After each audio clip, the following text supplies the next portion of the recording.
اعوذ باللہ من الشیطان الرجیم بسم اللہ الرحمن الرحیم گوبرے یہ 4th اردو بک پیج نمبر 24 پریو اس اوتر پڑھانا تم علاوہ پرو اس آز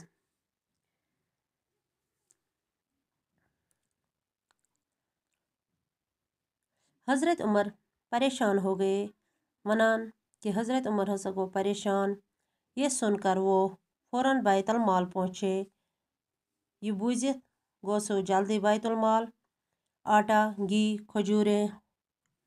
لائی انن تور اوٹ گیو تہ کھزر بیٹھ کر پیٹ پر لاد کر چلنے لگے تو آپ کے غلام نے کہا یل تم یہ نکھس پہ تل تو پنن غلامن ونس امیر المومنین آپ کیوں تکلیف کر رہے ہیں دمنس تھی کیا چھو تکلیف کران لائے میں پہنچا دوں دمنس یور دیو تو بہ واتنا پانے حضرت عمر نے کہا نہیں جب قیامت میں تم میرا بوجھ نہیں اٹھا سکتے تو آج میں تم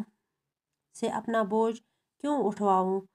ونس کہ یل ن قیامتک دہ میون بور ہیکک تلت آج کیاز دم بہ پنن بور ژے تلنا یہ کہہ کر آپ سارا سامان خود لے کر اس عورت کے پاس پہنچے یہ ونت تل ام سوری سامان پانے تو ووت تس زنہِ نش خود بیٹھ کر چولہا پھونکا پانے زولن نار کھانا تیار کر کے بچوں کو پیٹ بھر کھلایا پانے کورن تیار تو تمن شرین کھینون یڑ برت بچے ہنسی خوشی سو گئے شر ورتھ خوشی سان تو شنگ چلتے وقت عورت نے کہا نیرن ویز ونس ام زنہِ اے رحم دل انسان یپر بوزو رحم دل انسان خلیفہ بننے کے لائق تو تم ہو نہ کہ عمر دمنس عمر چھن خلیفہ بننے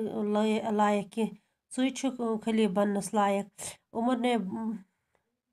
حضرت عمر بولے تم ونس واپس مائی معاف کرنا ماجی معاف کرز میں عمر میں ہی ہوں عمر چھس بوئی مجھ سے واقعی کوتاہی ہوئی ہے میں چھ غلطی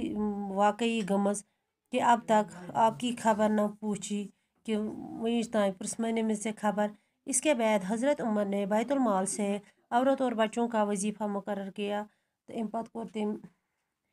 حضرت عمر بیت المال پہ شرین تو زین خطر وظیفہ مقرر باقی وسلام